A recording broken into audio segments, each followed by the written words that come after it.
Lima Gris TV, un canal diferente.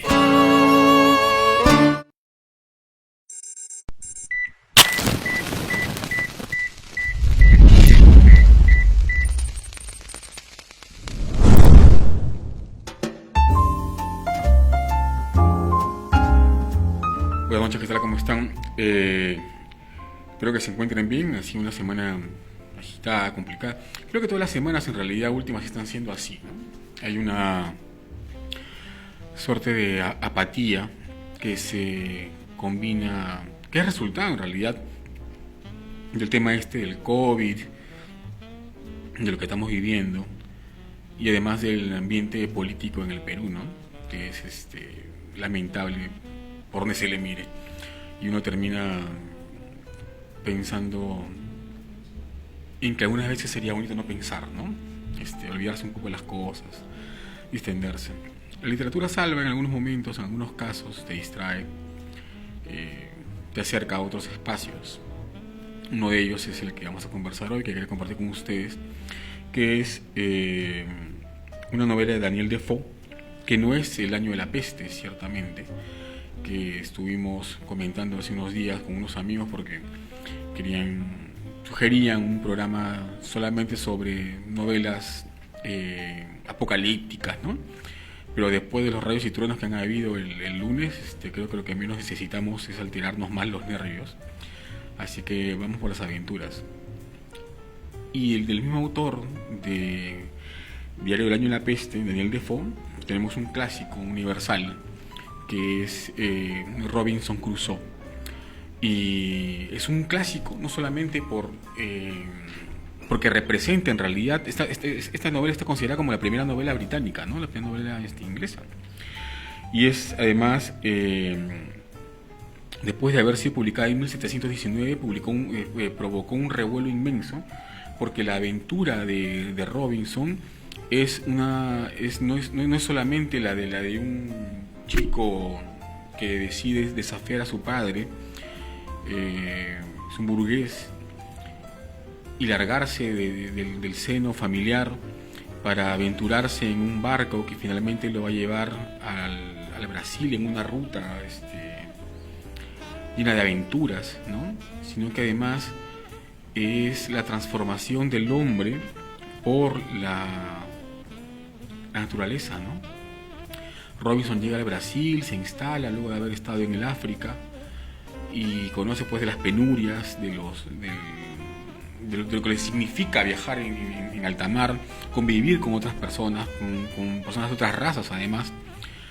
Y en el África, en Brasil, él descubre que tiene la oportunidad de poder hacer algún negocio con negros, con tráfico de personas africanas, negros. Así que se va al África y en su retorno al barco pues encalla, ¿no? Termina perdido en una isla.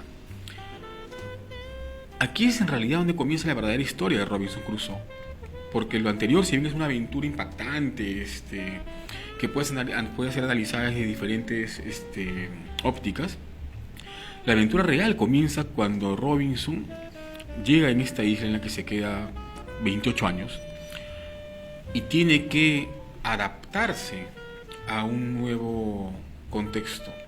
Es la lucha del hombre por conquistar la naturaleza.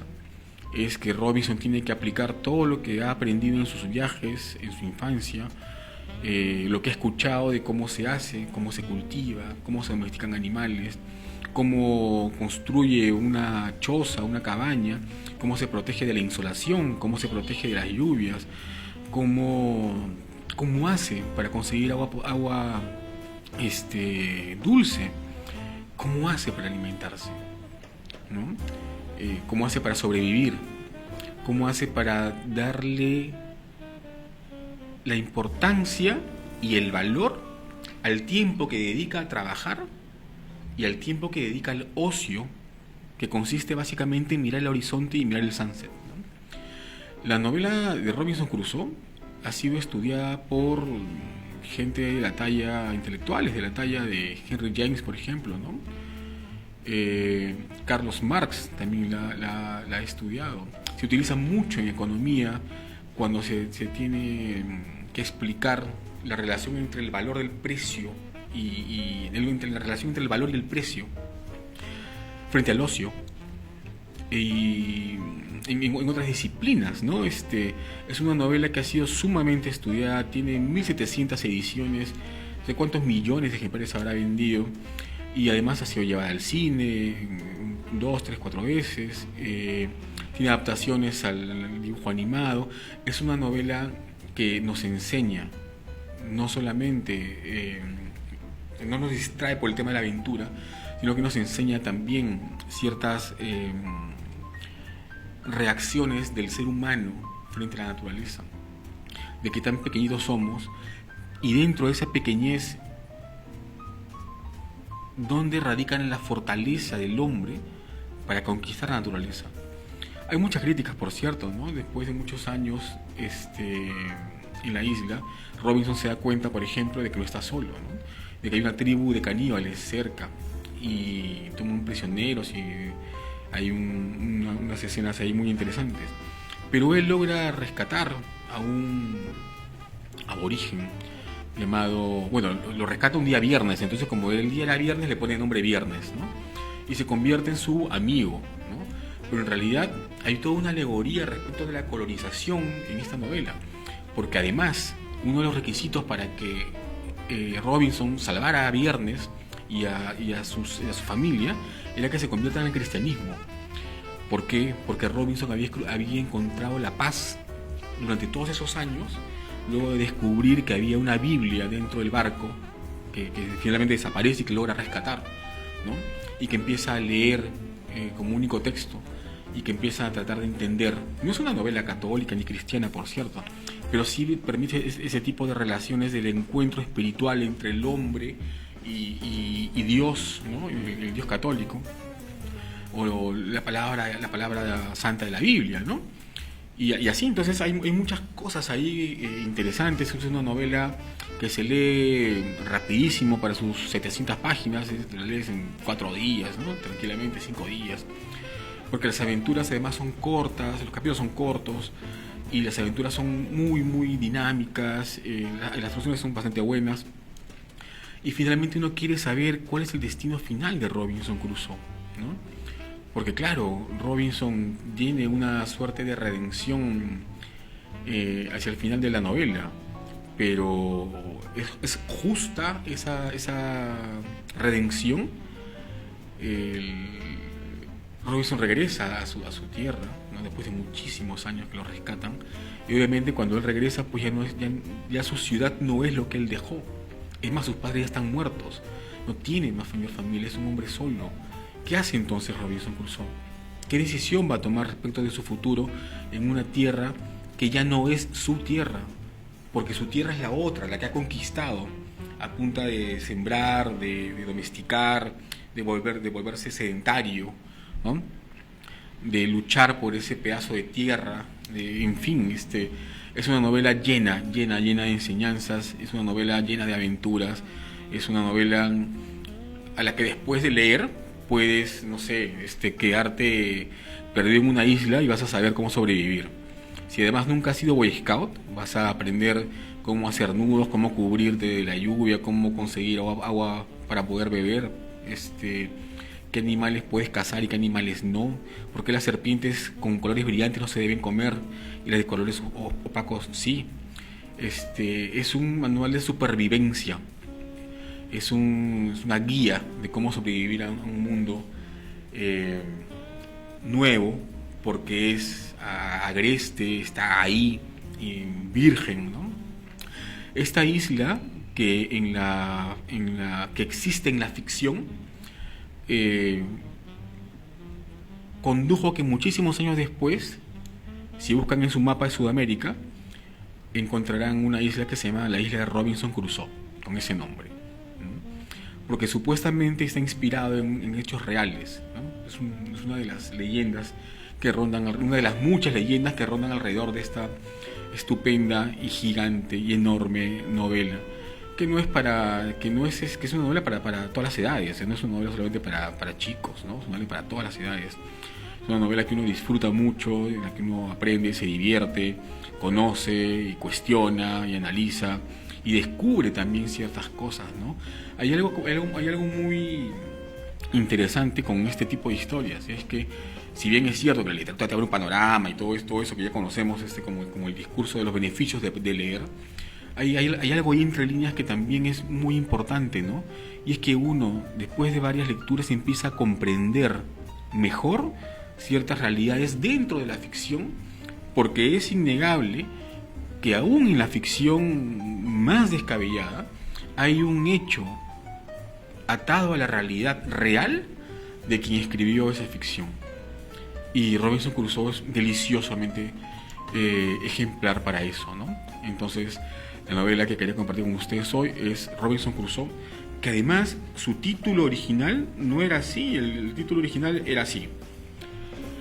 Es La vida e increíbles aventuras de Robinson Crusoe, de York, marinero, quien vivió 28 años completamente solo en una isla deshabitada en las costas de América, cerca de la desembocadura del gran río Orinoco, habiendo sido arrastrado a las orillas de un naufragio en el cual todos los hombres murieron menos él, con una explicación de cómo al final fue insólitamente liberado por piratas y escrito por él mismo. Este es el título original de esa joya que es Robinson Crusoe. Así que los invito a descubrirla y volvemos después de la pausa.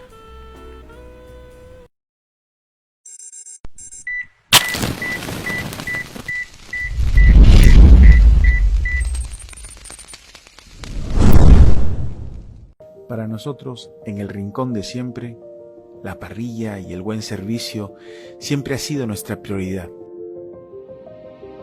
Nos gusta cocinar, hacer feliz a la gente y atenderlos con el corazón. Es así de simple. Nos encantan las cosas sencillas y disfrutar de la vida. Y eso es lo que deseamos servirles sobre la mesa. Un trocito de nuestra felicidad en cada plato. Nos ha tocado vivir a todos momentos muy difíciles, pero en la vida, como en la cocina, hay que ser valientes. Y eso a veces es mirar de dónde vienes y no tanto a dónde vas.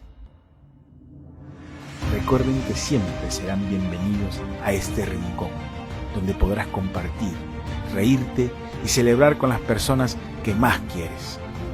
Siempre serán bienvenidos en el rincón de siempre.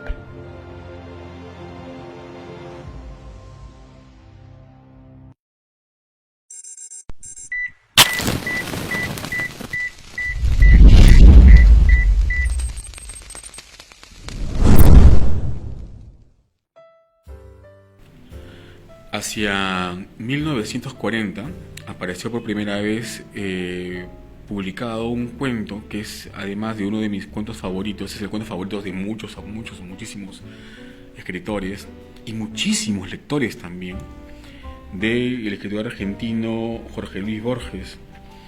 Este cuento, que fue publicado, como les comentaba, en el 1940 y luego por segunda vez en 1941, cuando se incluyó en el libro El jardín de los senderos que se bifurcan, y que después formó parte del libro Ficciones, un clásico que seguro todos hemos leído alguna vez en esa edición verde salvaje que tenían nuestros viejos en el velador. Es un cuento que se titula Las ruinas circulares, y es quizá uno de los mejores cuentos, uno de los mejores cuentos que se ha escrito jamás en la historia de la literatura sudamericana o latinoamericana. Forma parte, en todo caso, de esta playa de grandes, geniales cuentos. Hay una leyenda que corre siempre en torno a Borges, ¿no? Y es que Borges es un autor difícil. Yo tengo la idea que no es un autor difícil. Yo creo que más bien el difícil es el lector, porque tiene ciertas limitaciones al acercarse a este autor. Borges no tiene una escritura complicada, no tiene tampoco digo que sea sencilla. Lo que digo es que Borges sabe utilizar muy bien las palabras, emplea muy bien el lenguaje. Entonces, si nosotros tenemos pues lecturas que son o muy básicas o muy mediocres, como leer Facebook siempre y no leer un libro, como leer ciertos diarios y no leer un buen libro o unos buenos cuentos, por ejemplo. Entonces tu cerebro está medio entrenado para ese nivel de lenguaje, ¿no? Y el nivel de empleo del lenguaje. Borges te obliga a pensar, pero también te hace imaginar muchísimo y te demuestra las bondades y las posibilidades del buen empleo del lenguaje, porque en pocas líneas puede decirte 1.000.000 de cosas y puede trazarte además todo un panorama y todo un universo en 4 o 5 líneas. Y es lo que ocurre, por ejemplo, es lo que ocurre con las runas circulares, ¿no? Que además tienen uno de los inicios, para mí, ¿no?, más bellos de todos los de la historia de los cuentos, al menos en Latinoamérica, ¿no? El inicio dice así, y se los voy a compartir porque es breve, pero dense cuenta de algo, ¿no? Dense cuenta de que en tan poco espacio, ¿cómo se puede decir tanto, ¿no? Bien, nadie lo vio desembarcar en la unánime noche. Nadie vio la canoa de bambú sumiéndose en el fango sagrado, pero a los pocos días nadie ignoraba que el hombre taciturno venía del sur y que su patria era una de las infinitas aldeas que están aguas arriba, en el flanco violento de la montaña, donde el idioma send no está contaminado de griego y donde es infrecuente la lepra. Lo cierto es que el hombre gris besó el fango, repechó la ribera, sin apartar y probablemente sin sentir las cortaderas que le dilaceraban las carnes, y se arrastró, mareado y ensangrentado, hasta el recinto circular que corona un tigre o caballo de piedra, que tuvo alguna vez el color del fuego y ahora el de la ceniza. Ese redondel es un templo que devoraron los incendios antiguos, que la selva palúdica ha profanado y cuyo Dios no recibe honor de los hombres. El forastero se tendió bajo el pedestal, lo despertó el sol alto. Comprobó sin asombro que las heridas habían cicatrizado. Cerró los ojos pálidos y durmió, no por flaqueza de la carne, sino por la determinación de la voluntad. Sabía que ese templo era el lugar que requería su invencible propósito. Sabía que los árboles incesantes no habían logrado estrangular río abajo las ruinas de otro templo propicio, también de dioses incendiados y muertos. Sabía que su inmediata obligación era el sueño. Hacia la medianoche lo despertó un grito inconsolable de un pájaro. Rastros de pies descalzos, unos higos y un cántaro le advirtieron que los hombres de la región habían espiado con respeto su sueño y solicitaban su amparo o temían su magia.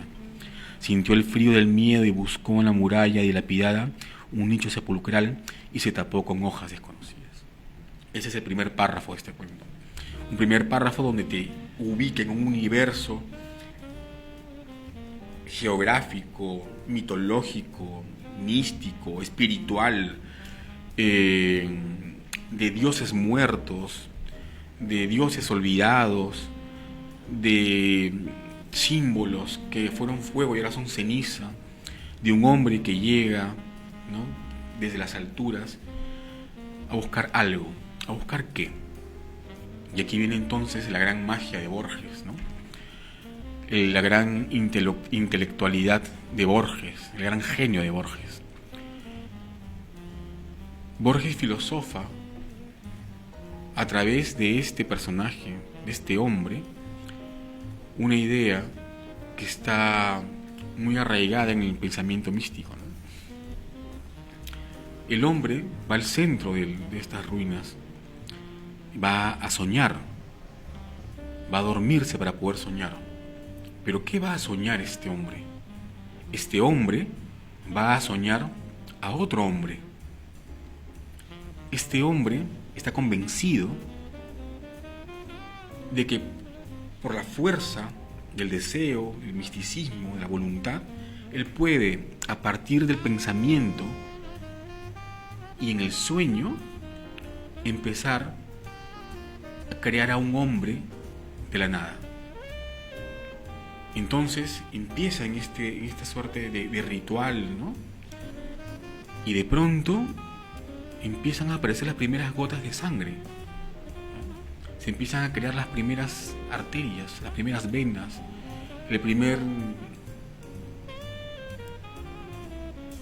la primera noción de los músculos, las facciones, los detalles, las uñas, ¿no? Los vellos, todo, los pulmones, el corazón, el hígado, el páncreas, todo eso, y es una sucesión de días, de tiempo, de mucho tiempo que el hombre está ahí pensando con toda su fuerza, con toda su energía, convocando al cosmos, ¿no? Justificando en cada pensamiento, en cada acción, que lo que él está creando es una obra maravillosa, es un Dios que creando un hombre. Hasta que finalmente el hombre que sueña a otro hombre siente un temblor, ¿no? Una agitación en la fuerza, como dirían los Jedi. Y entonces se da cuenta, con horror y con espanto, que él está siendo soñado por otro hombre de otro tiempo, en otro momento. Que el hombre que él quiere soñar es en realidad producto del sueño de otra persona. Que él es el sueño de otra persona. Y se evapora. Como se evaporan nuestros sueños cuando despertamos.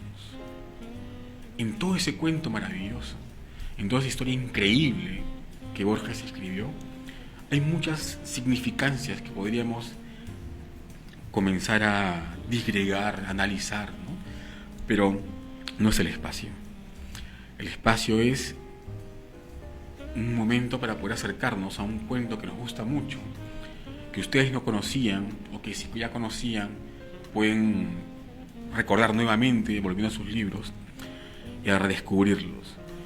Las ruedas circulares es uno de los cuentos más geniales del genial Borges, y yo lo suelo recomendar siempre, como se los recomiendo ahora. Es la historia de un hombre que creyó que podía soñar a otro hombre sin darse cuenta de que él era el sueño de otra persona. Tan simple como eso, y tan gigante como eso también. Volvemos después de la pausa.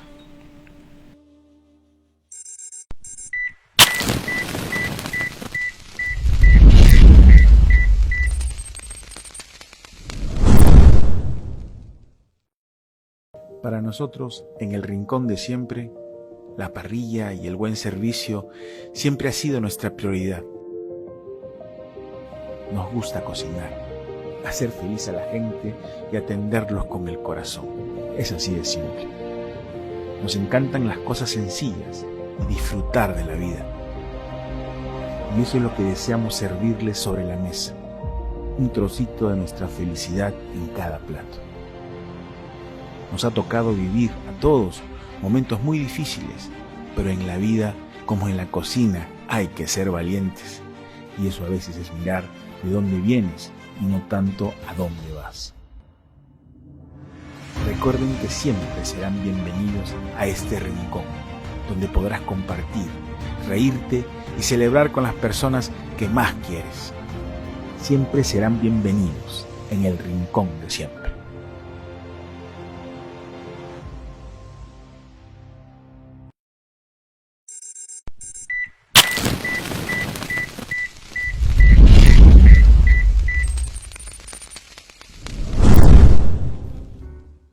El día de hoy quiero compartirles un poema de un gran poeta peruano que falleció el 1 de noviembre del 2016 y cuya vida además estuvo muy marcada en torno a la poesía, estuvo también alimentada por muchos otros elementos. El periodismo, la narrativa, la gastronomía e incluso la astrología. Y me refiero a Rodolfo Nostroza Clausen, gran poeta peruano, autor de un libro clásico, Consejero del Lobo, que él ya forma parte de los poetas referenciales de la literatura peruana, con derecho propio, por cierto. Su obra es muy rica, es muy potente y es vasta. Tiene un cuento que se llama El Benefactor, un cuentazo, que en algún momento lo compartiremos acá, pero hoy nos vamos a centrar en su poesía. Tiene poemas dedicados a todos los espacios que pueden imaginarse. Rodolfo era un hombre muy culto, era un poeta muy leído, muy culto, y podías conversar con él tranquilamente, no sé, de cómo se prepara el mejor seco con frijoles, hasta una explicación sobre el horario en que habías nacido según tu carta astral. Era así, ¿no? Y era justamente por eso tan interesante. Yo recuerdo que una vez, cuando vino de visita el escritor mexicano Alberto Chimal, lo primero que me dijo fue: vamos a la FIL para conocer a Nostroza, quiero conocer a ese señor. Nos fuimos a conocerlo. Yo ya lo conocía hace algunos años, porque él era muy amigo de Carlos Calderón Fajardo, que falleció también hace unos años. Y en Año Nuevo normalmente nos invitaban pues a la fiesta de Año Nuevo, ¿no? Y caíamos ahí con algunos amigos escritores y poetas y en unas fiestas inolvidables, ¿no? Con conversas inolvidables, ¿no? Obviamente, en la terraza de la casa de Calderón Fajardo, ahí en Punta Negra, y comilonas interminables también, ¿no? Eran otros tiempos. Y además eso también fue poblando, no solamente, y ahora sí hablo por mí, mi particular visión de la literatura, sino que también fue alimentando mucho. Conversar con personas como ellos a mí me abrió el espacio a otro tipo de lecturas, a otro tipo de literaturas, a buscar autores franceses, alemanes, a buscar además otras formas de contar en el cuento, que es algo que yo practico. Y bueno, en fin, Rodolfo falleció, como les comentaba, el 1 de noviembre del 2016, y ahora lo recordamos como uno de sus tantos poemas celebrados. Espero que les guste.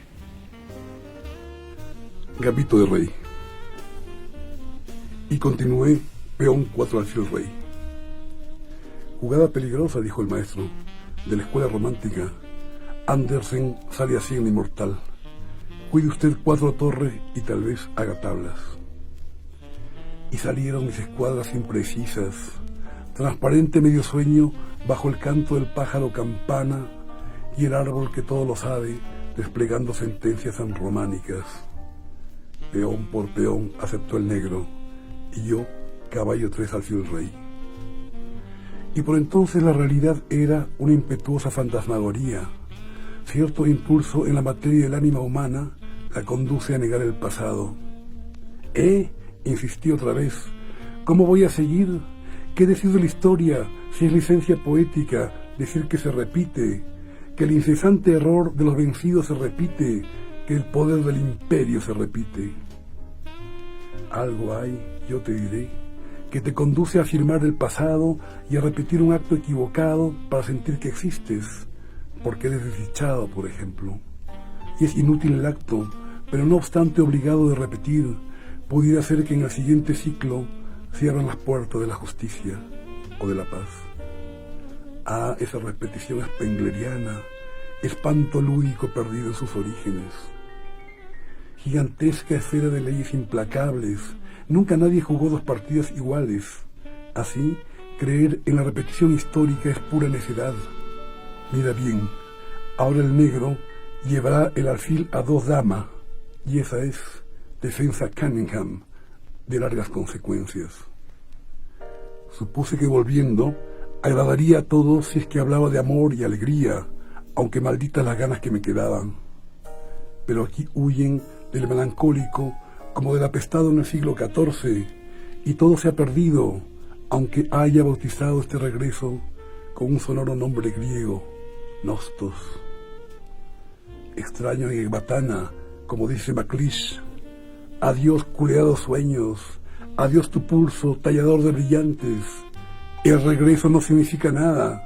La miserable comunión de los cielos con cualquier otra cosa jamás se ha producido, y hay algo que acelera la fuerza de las cosas, una quieta barbarie de los tuyos, oculta entre palabras y unos gestos ambiguos. Nostos, destierro del amor. Adiós gran árbol que ibas a florecer y te quemaste. Adiós frutas enanas, parábola de Anteo, etc., que las gentes echan tierra a tus ojos, y esa es toda la tierra que te han dado. Cuídate del ridículo, cuídate del epíteto, cuídate de la verdad en boca de los niños. Audacia, Más audacia, siempre audacia recordé, haciendo alfil 4, alfil dama. El maestro insistió, 4 torre está desamparada. Y se siguieron una serie de golpes. Su alfil 5 torre jaque, mi caballo por alfil y el suyo dama por caballo y nuevamente jaque. Así llegó la hora de velar al gran amor. Los manjares del banquete nupcial sirvieron para el banquete de difuntos. Hamlet, acto primero, viceversa, y grité, ¿Quién ha muerto? En esta casa no se muere nadie.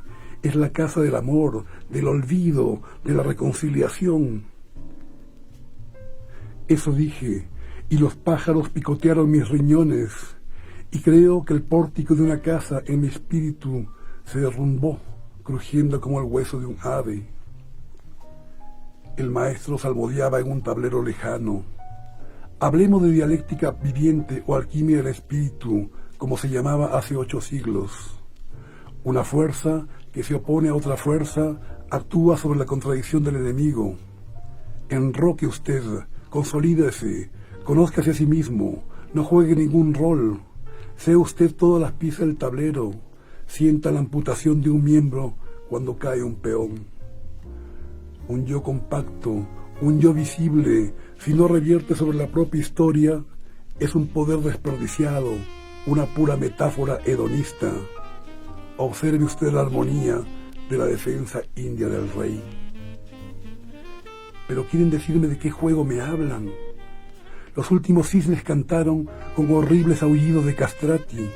Una mano indecisa sacrificó el peón en 3 caballos y peón por peón la rápida respuesta, dama 2 rey, y el negro siguió peón 7 caballos, jaque descubierto.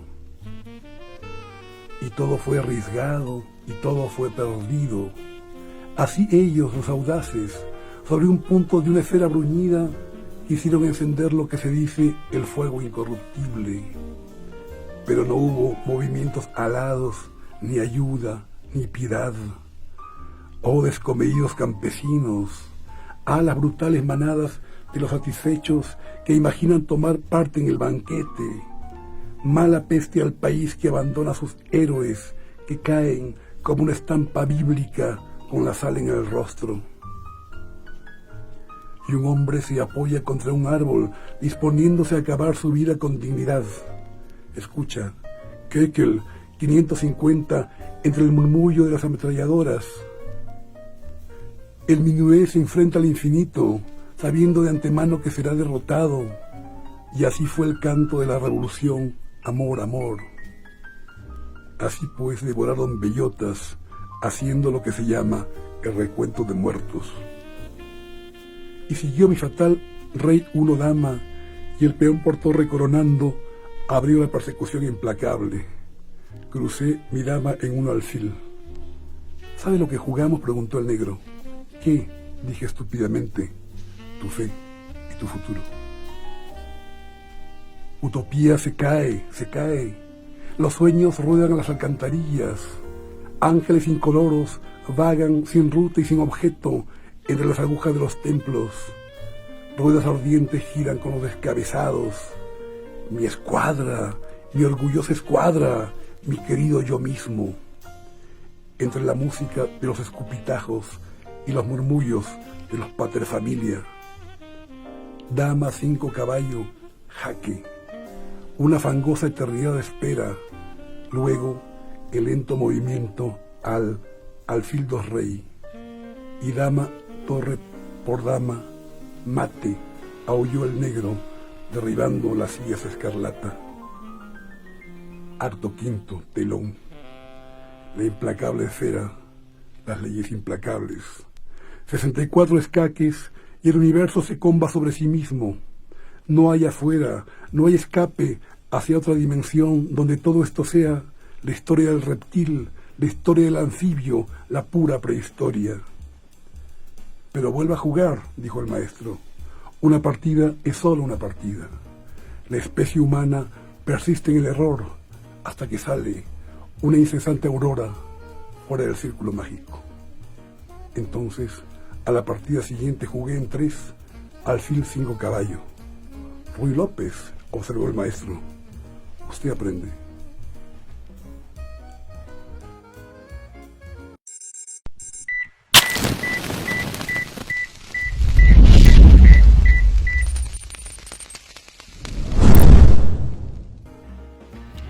Bueno, ese fue el gran poeta peruano Rodolfo Nostroza Clausen.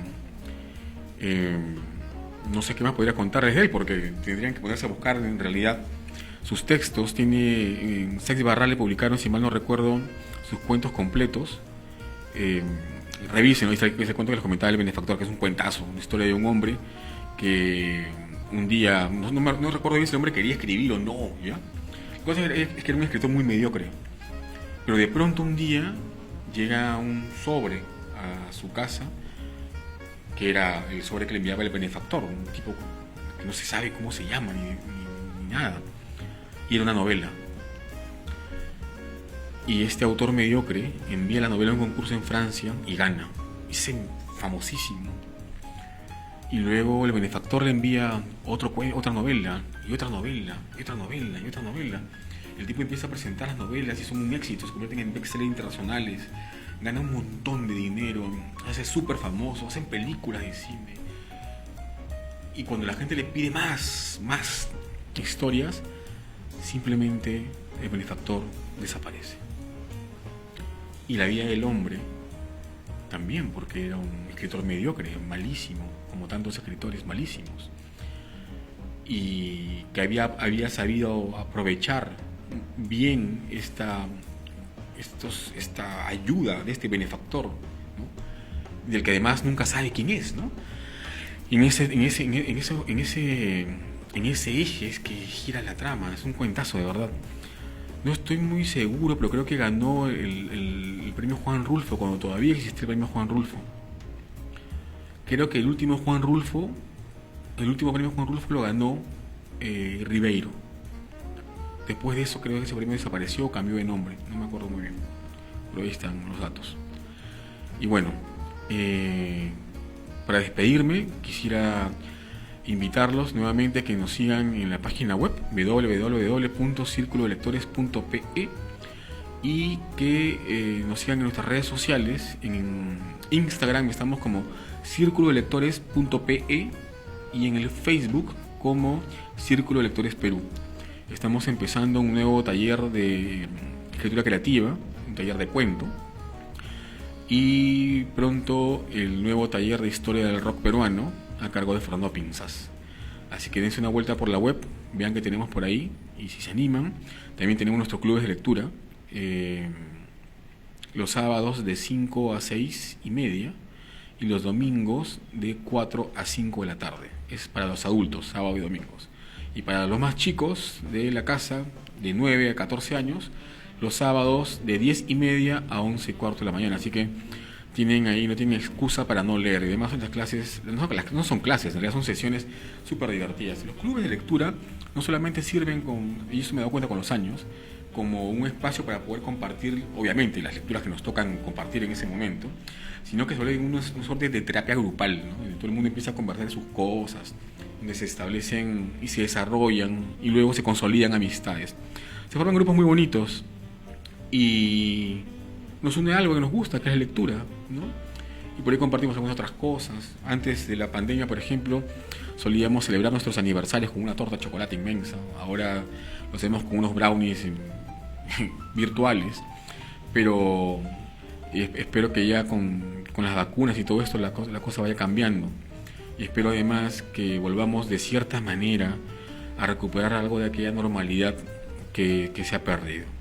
Bueno, para eso, para enfrentarnos al futuro apocalíptico, pueden leer a Robinson Crusoe, pueden leer además el poema del ajedrez de Nostroza y obviamente el cuento de Borges. Tienen ahí un material suficiente para poder comenzar ahí en una buena semana.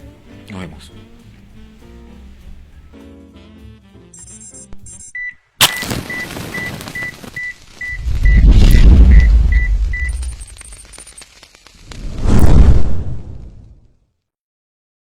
Lima Gris TV, un canal diferente.